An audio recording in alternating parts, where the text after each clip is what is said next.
টানা 10 দিন ধরে চাঁপাইনবাবগঞ্জের শিবগঞ্জে সূর্যের দেখা মিলছে না। তীব্র শীতে বিপর্যস্ত হয়ে পড়েছে জনজীবন।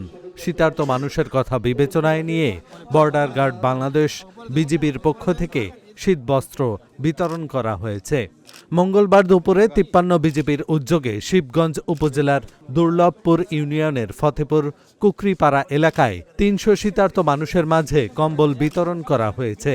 এ সময় উপস্থিত ছিলেন বিজিবির রাজশাহী সেক্টরের sector commander colonel Syed Kamal Hossain, 53 বিজিবির অধিনায়ক কাজী মোস্তাফিজুর রহমান সহ বিজিবির বিওপি পর্যায়ের কর্মকর্তারা। বিজিবির সেক্টর রাজশাহী এর সেক্টর কমান্ডার হিসেবে আজকে আমরা রঘুনাথপুরে এসেছি।